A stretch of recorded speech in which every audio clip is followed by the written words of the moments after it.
How's it going, American History 2 students? Welcome back to another week of online learning during this COVID-19 pandemic shutdown. So let's start with our Black History Month Person of the Day from back when I didn't get to finish this PowerPoint in February due to the birth of my son, Harrison.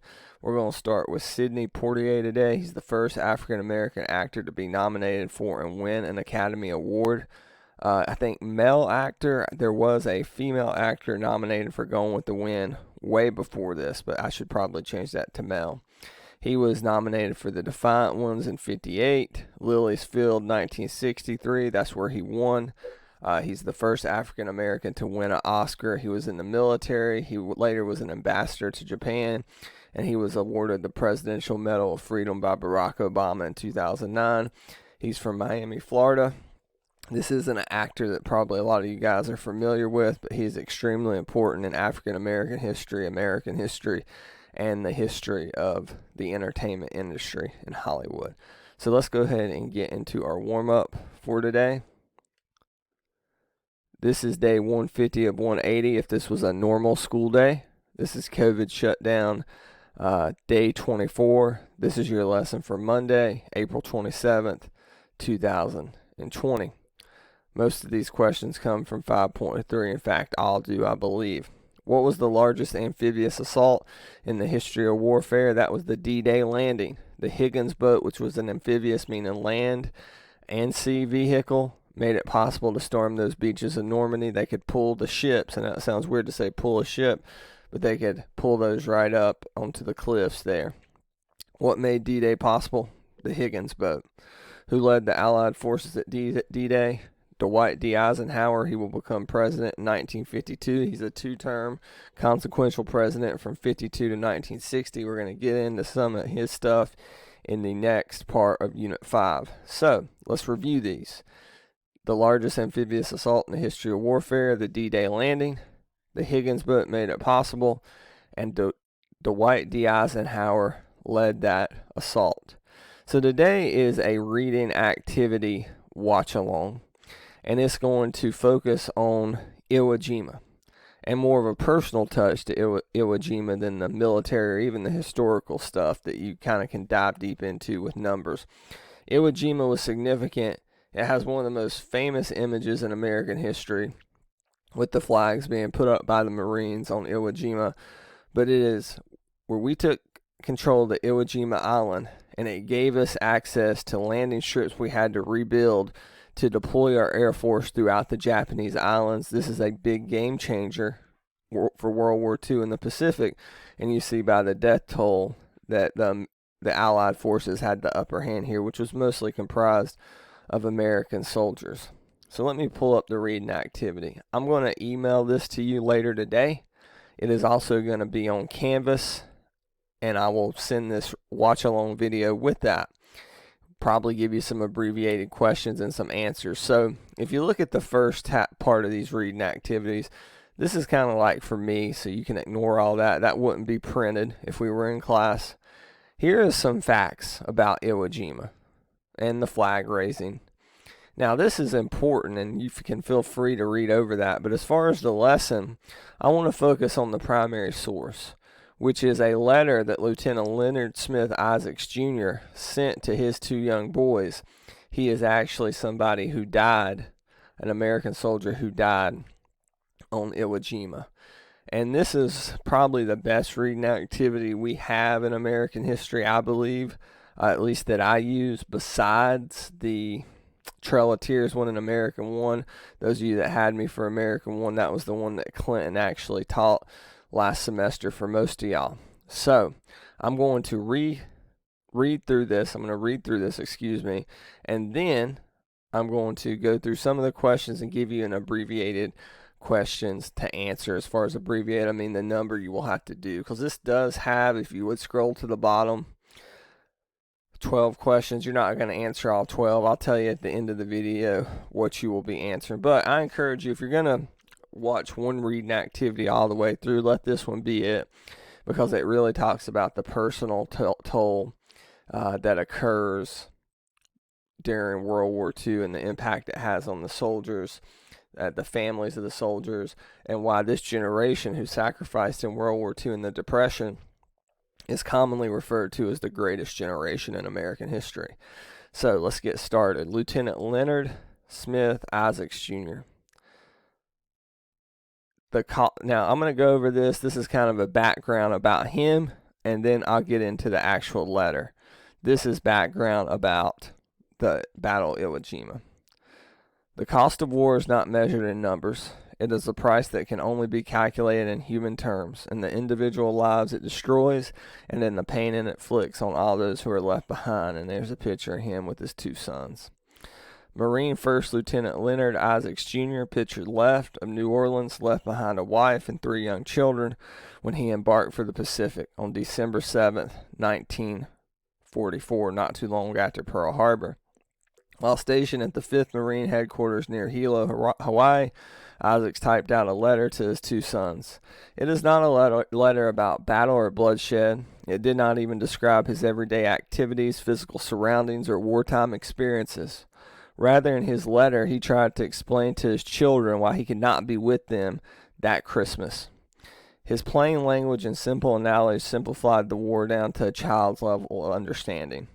And World War II is one of the easiest wars to understand. It's not a bunch of complicated alliances like World War I. It's not a buildup of states' rights issues like the Civil War over the course of the first 50 years or so of American history. Instead, it is about an anti-Semitic tyrant in Adolf Hitler who wants to take over the world, and who's going to stand up against him and his Japanese and Italian allies to prevent that from happening.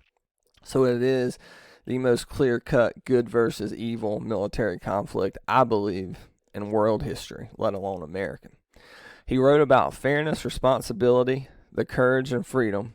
It is a tender and loving letter from a man who knew he might not make it home. Whether he would or not, Leonard Isaacs wanted to be a good father to his children, a father who sets a good example, teaches right from wrong, and challenges his children to live up to the ideals they believe in. On the morning of February 20th, 1945, one day after the United States Marines invaded the Japanese-held islands of Iwo Jima, First Lieutenant Isaacs was crouching in a foxhole about 300 yards from the beach, and he was wounded by Japanese mortar fire. Unconscious with severe wounds to his head and left arm, he was evacuated to a hospital offshore. He died the following day. Leonard Isaacs was buried at sea. He was 34 years old. So let's go ahead and get into the letter itself. This is where you really need to pay attention. This was written December 17, 1944. He's writing to his 2 sons. I believe he had a daughter who was like a newborn. I'm writing you today, just a week before Christmas Eve, and to hope that you will get this little note at Christmas time. All of this coming week will be holidays, and I can just imagine the fun you will be having, especially when you know it is just for a few days before Santa Claus will be coming. If it were possible, I would like to come down the chimney myself and crawl right into your stocking. Wouldn't that be a surprise? I would enjoy it even more than you, but since your dad is far away and Santa Claus has only the reindeers that will fly through the air, I'm afraid we'll have to let Santa Claus use them. After all, he has so many places to go in such a short time. Next paragraph. I won't be able to give you a Christmas present personally this year, but I do want you to know that I think of you all the time and feel very proud of the way you have been helping your mother while I'm gone. I know that it is only natural for young, healthy, and strong boys like you are to want and play and have fun all the time, but I do want you to think about helping Mommy. Please, it is so hard for her to do everything while I'm gone. I know that you would like to give me a Christmas present too, so I will tell you what you can do, and this will be your Christmas present to me. Every day, ask Mommy if there are errands you can go on for her, and when there are errands to run, say, "Sure, Mommy," and give her a big smile. Then during the day, go up to your room, look around. If there are any toys scattered all around, or you left some of your clothes on the floor, pick them up. Also, when Mommy is busy trying to clean up the house, don't leave her by yourself, but ask Mommy if you can help take care of baby sister. So they did have a younger sister. This is like one of 2 things that always kind of chokes me up. This and the Trail of Tears, an American one.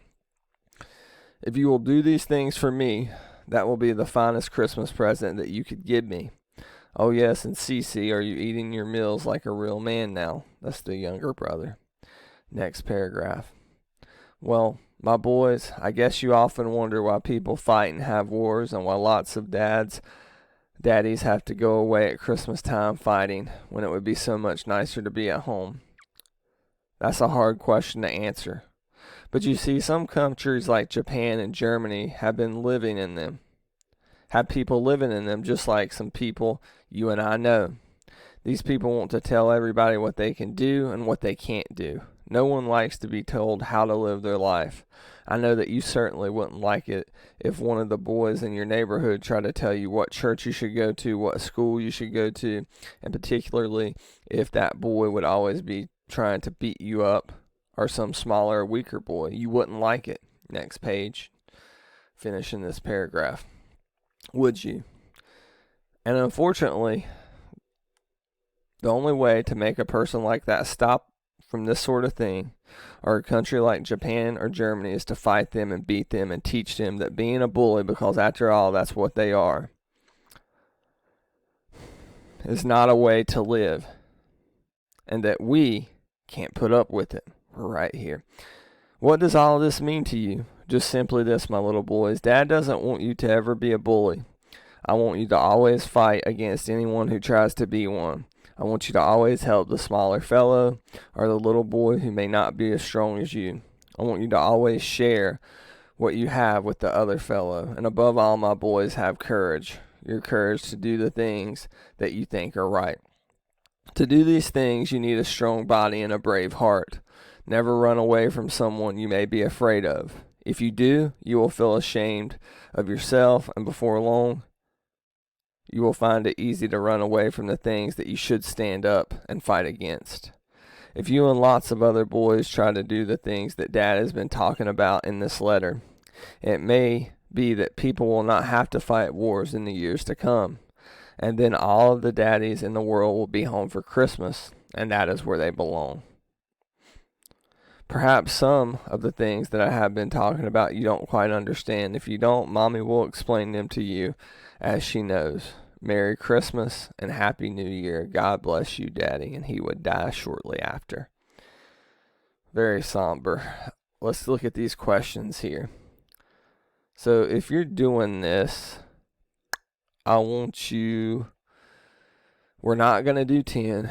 We're not going to do 11. We're not going to do 12. So we're going to focus on 1 through 8. Okay, and what Marine Division did Lieutenant Isaac serve? So let's look up here. He was in the 5th Marine Division. So that's your answer to number 1. Number 2, who was Isaac's writing to? His 2 sons. 3, where does Isaac wish he could be for Christmas? Home.